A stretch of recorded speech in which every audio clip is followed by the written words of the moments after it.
Nah, sekarang harful ba. Nah, karena itu saya tuliskan bentuk keasalnya. Ba. Walaupun ditulis dengan satu bilangan saja, satu unsur bi, ya, tapi kembali ke asalnya huruf ini dibaca dengan ba. Ada berapa maknanya? Al-ba'ul mufradah. Ba yang berdiri sendiri itu, maksudnya kalau kita melihat huruf ba secara sendirinya, tidak digabungkan dengan huruf-huruf lain, ya ba sendiri, ya ba sendiri itu harfu jarmin li arba'ata asyara ma'nan. Huruf ba ini dia punya 14 makna. Huruf ba saja. Sebelum digabung dengan huruf-huruf lain, ba saja itu punya 14 makna. Jadi kalau saya pisahkan tadi, begini teman-teman, kan kita pasah bagi 5 bagian kan? Ya, di sini ada 5 kalimat. Huruf ba, ismun, Allah, Ar-Rahman, Ar-Rahim. Kita pisahkan dulu pada unsur-unsurnya untuk mendapatkan keindahan maknanya dan kedalaman pengertiannya. Ba turunkan, ba ini saja, satu huruf ini, kata Ibnu Hisham Al-Ansari dalam kitabnya Mughdil Labib, berdasarkan penelusuran beliau pada lisan orang-orang Arab. Kapan ba digunakan? Dalam tulisan mereka, dalam bacaan mereka, ditemukan huruf ba ini punya 14 makna, 14 fungsi. Ada 14. Awas hati-hati, dan setiap 14 ini bisa beda-beda maknanya. Jadi kalau Anda baca dalam Al-Quran, Bismillahirrahmanirrahim. Ba di sini sama enggak dengan ba di Al-Maidah ayat 6? Wamsahu biru'usikum. Sama enggak dengan kalimat alaihissallahu biahkamil hakimin? Ba-nya sama enggak? Sama-sama ba, sama-sama harakatnya kasrah. Ba, bi. Berapa banyak bi dalam Al-Quran? Apakah semuanya punya makna yang sama? Belum tentu. Itulah indahnya bahasa Al-Quran. Kalau dikembalikan kepada maknanya dan dahsyatnya Allahu Akbar, semua diksinya akan sangat tepat dengan konteksnya. Semua pilihan hurufnya akan sesuai dengan maknanya. Sekarang kita akan lihat apa saja yang ke-14 itu. Ya, satu fungsi bisa 1 jam. Sudah. Sampai jam berapa kita malam ini? Silahkan insya Allah ya. Anda sampai jam 11, ya saya jam 9 lah pulang ya. Saya mau ke Padang nanti insya Allah. Bismillahirrahmanirrahim. Awwaliha, yang pertama dari 14 itu. Ya, yang pertama awwaliha. Ustaz, kenapa dibaca awwaliha bukan awwaluha? Karena ataf kepada kalimat sebelumnya. Li arba'ata asyara. Ya, harusnya arba'ati ini. Arba'ati asyara. Ya, arba'ah karena ada huruf lam dibaca awwaliha bukan awwaluha. Pertama al-ilsaq. Al-ilsaq. Qila wa huwa ma'nan, dan inilah yang dimaksud makna utama dari huruf ba itu. Pertama al-ilsaq. Ingat ilsaq bukan besok. Besok. Ilsaq. Al-ilsaq. Insyaallah. Al-saq. Ilsaq. Qila wa huwa ma'nan, dan banyak yang menyebutkan bahwa fungsi pertama inilah fungsi asal ya. Yang paling dasar, yang paling pokok. Di antara 14 fungsi ini dasar yang paling utama. Jadi kalau ada huruf ba, rata-rata tidak akan jauh dari fungsi yang pertama ini. Yang lainnya nanti akan mengikuti. Kita akan lihat nanti ya. Ada musahabah, ada tab'id bin duni tahdid, tab'id ma'at tahdid, ada istighraq, ada taukid, ada ghayah, ada macam-macam. Tapi dasar utamanya adalah ilsaq. Ya. Apa itu ilsaq? Dari kata alsaqa yulsiqu, ilsaqan. Terambil lagi dari akar kata yang paling dasarnya, lasaqa. Lasaqa, lam, sad, qaf. Ini akar kata yang paling asal. Sebelum mendapatkan penambahan hamzah jadi alsaqa. Ya, lasaqa. Sesuatu yang lekat menempel, sulit terpisahkan. Lekat, nempel, sulit terpisahkan. Karena itu orang Arab menyebut lem dengan lisaq. Ya akhi, indaka lisaq? Ya akhi, kamu punya lem enggak? Ya, indaka lisaq? Oh iya, besok. Bukan, ya, lisaq. Ya, kamu punya lem enggak? Indaka lisaq? Apakah engkau punya lem? Kenapa lem disebut dengan lisaq? Karena lem punya fungsi menempelkan sesuatu sehingga sulit untuk dipisahkan. Ya, nah, saya bacakan dulu sebentar. Bismillah. Wa huwa ma'nan la yusariquha falihadza iqtasara alaihi Sibawayh Sibawaihi itu orang paling hebat, master di ilmu nahwu, ya, master di ilmu nahwu, gramatikal bahasa Arab. Di gramatikal bahasa Arab itu punya 4 turunan ilmu yang penting. Satu nahwu, ingat, yang kedua saraf, yang ketiga nanti saraf ada 12 lagi. Ketiga nanti balaghah. Balaghah punya 3 cabang ilmu lagi. Ma'ani, bayan, badi'. Yang keempat arud. Arud punya 16 cabang ilmu lagi disebut dengan bahr nanti namanya. Ya, di nahwu nanti ada banyak turunan kitab. Dasarnya nanti ada jurumiyah misalnya. Ya, karangan As-Sunhaji. Ya, al-kalamu wal lafzul mufidu. Ya, al-kalamu wal lafzul murakkabul mufidu bil wad'i wa aqsamu thalathatun ismun wa fi'lun wa harfun. Wa amma al-ismu wa kalimatun dalat ala ma'nan fi nafsi wa lam tuqtaran bi zamanin wad'an. Itu jurumiyah. Dasar nanti sampai masuk ke Imriti, sampai masuk ke Alfiyah. Kalamuna lafzun mufidun kastaqim wasmun wa fi'lun thumma harfunil kadim wahiduhu kalimatun wal qawlu am wa kalimatun biha kalamun qad yu'am bil jarri wat tanwini wan nida wa al musadin ilis bitamyizun hasal bitafa'ati atat wa ya'if 'ali wa nunik balanna fi'lun jalli. Nah, itu nahwu di situ. Dalam penemu ilmu nahwu yang paling dahsyat, ya, itu asalnya kembali nanti kepada Al-Qur'an, dasar-dasarnya. Dikeluarkan nanti yang paling faqih di zaman Nabi, di antaranya dari sekian banyak sahabat-sahabat Nabi, di antaranya sahabat Ali bin Abi Thalib. Nanti diinisiasikan kepada Abil Aswad Ad-Duali, diteruskan kepada Khalil bin Ahmad Al-Farahidi, nanti kemudian dikembangkan sampai munculnya masa Sibawaihi. Sibawaihi itu pakar ilmu nahwu yang namanya melampaui batas sejarah kehidupannya. Usianya sangat muda, bahkan wafat dalam usia yang sangat belia, sekitar 37 tahun.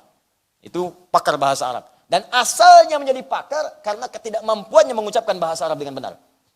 Ini bukan orang Arab. Kan orang Arab, orang Parsi. Ya, kalau kita sekitaran sekarang Iran, Irak, dia datang kemudian ke Arab, ikut halakah. Begitu baca kalimat, salah harakat. Begitu salah itu, salah. Oleh gurunya dikatakan, sebelum ikut majlis, belajar dulu bahasa Arab dengan benar.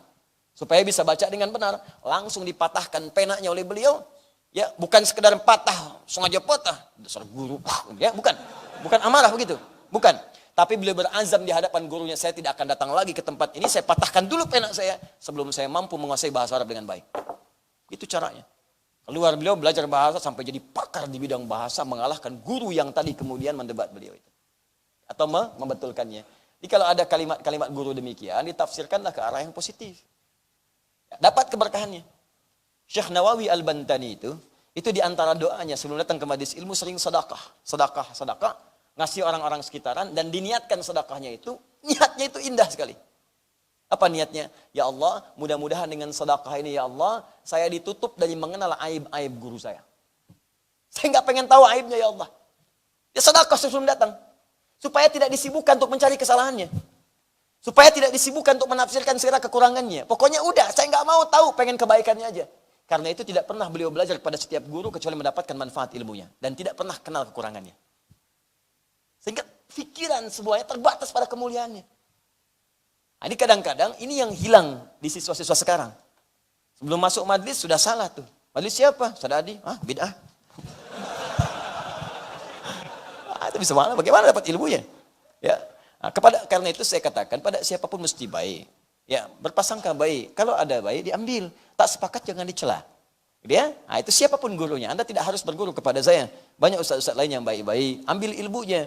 Barangkali ada kelebihan yang bisa menentamkan dan meneduhkan jiwa Anda. Ambil ilmunya dan di situ kemudian beradab dengan mulia. Paham ya? Ya, saya tidak mengajarkan Anda untuk mencela orang lain, ya. Baik, kita kembalikan. Tadi seperti itulah Sibawaihi. Al-Imam An-Nawawi, demikian akhlak para ulama kita. Maka saya kembalikan ke sini, Sibawaihi juga berpandangan, setiap pandangan Sibawaihi akan diamini oleh semua pakar bahasa setelahnya. Jarang ada yang mendebat. Ya, baik, saya kembalikan. Thumma al-ilsaq haqiqiyun. Ya. Kemudian yang dimaksud dengan ilsaq itu lengket, nempel. Bisa berarti sifatnya nyata, langsung. Hakik itu langsung. Contoh. Amsaktu bi Zaidin idza qabadta ala syai'in min jismi. Amsaktu bi Zaid. Amsaktu, saya pegang Zaid pakai bi Zaid. Saya bisa katakan gini, amsaktu Zaidan. Nama siapa? Ya? Adi, jangan ini. Saya pegang Adi, jadi saya begini nanti. Nama siapa? Abdul. Coba berdiri. Masya Allah. Jazakallah khair. Baik, lihat sini. Amsaka yumsiku. Pegang dengan erat. Begini. Ya. Gak usah ikut saya, di situ aja. Ini pegang. Ya. Pegang dengan erat. Kalau saya bilang, amsaktu Abdullah. Ya, saya sedang megang Abdul. Artinya apa? Pegang biasa aja. erat mungkin lepas. Tapi kalau saya katakan, amsak tu bi Abdul. Saya pegang sampai nempel dengan saya. Jangan pergi kemana-mana. Nempel. Ya. Di begitu saya tempelkan begini, nempel sampai nempel. Jangan lepas. Coba jalan. Nah. Imma saya tarik atau saya ikut dia begini. Itu nempel, itu namanya menggunakan ba, itu ilsak namanya, nempel. Idul? Ya, silakan duduk ya. Jazakallah khair. Semoga Allah berikan pahala pada antum. Nah, al-saqtu mindila, ya, al-saqtul mindil, misal, alal kitab. Saya tempelkan ini, ya, tisu ke kitab, ke buku, nempel begini. Di kemana aja bukunya pergi, ini mindil, ya. Sapu tangannya atau tisunya akan ikut. Ini ba namanya lisak. Jadi begitu menggunakan kata ba, al-saqtu misalnya al-mindila bi kitabin. Saya tempelkan tisu ini ke kitab. Ketika menggunakan ba, itu tandanya itu tisu ditempelkan dengan erat sampai kapanpun sulit untuk dilepaskan. Jelas ya? Itu lisak hakiki. Ada yang maknawi. Maknawi itu tidak nampak dalam pandangan kita, nggak langsung kepegang, tapi begitu erat dengan kita. Kita megang nggak bisa. Lihat pun nggak tampak.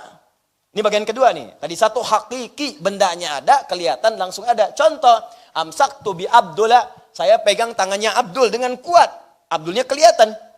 Kelihatan, samping saya ikutin. Hakiki, yakin, ada benda materinya depan kita. Kedua maknawi, nggak nampak. Wujudnya nggak kelihatan. Dipegang nggak bisa, dilihat nggak nampak. Cuman kita yakin ada itu. Dan nempel dengan kita. Misal, antum punya perasaan. Punya perasaan nggak? Baik, coba tunjukkan pada saya, bisa kelihatan? Nggak ada, tapi kita yakin punya itu. Kita punya kebahagiaan, punya kesedihan.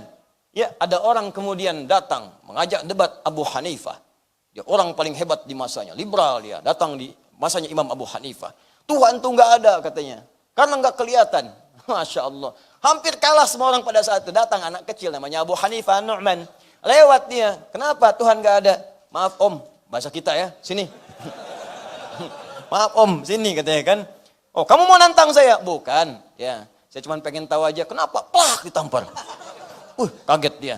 Kamu nampar saya? Emang kenapa? Sakit, sakit. Tunjukkan pada saya mana sakitnya. Ini, itu bukan, itu pipi. Saya pengen lihat sakitnya bukan pipinya. Saya nggak bisa tampakkan, demikianlah Tuhan, Allah. Bukan berarti yang tak kelihatan itu tidak ada. Karena Anda pun merasakan sakitnya di situ, tapi sakit tak nampak, tapi Anda bisa merasakannya. Kalah sama anak kecil, malu keluar dari situ, tobat. Liberal dulu, kalah sama anak kecil, tobat. Liberal sekarang sudah nggak punya dalil, nggak mau tobat. Itu yang kita doakan. Kalau yang begitu kita doakan dia, kita doakan. Banyak, Abu Jahal nggak mau tobat, maka sekarang nggak mau tobat. Ya, dah, ya.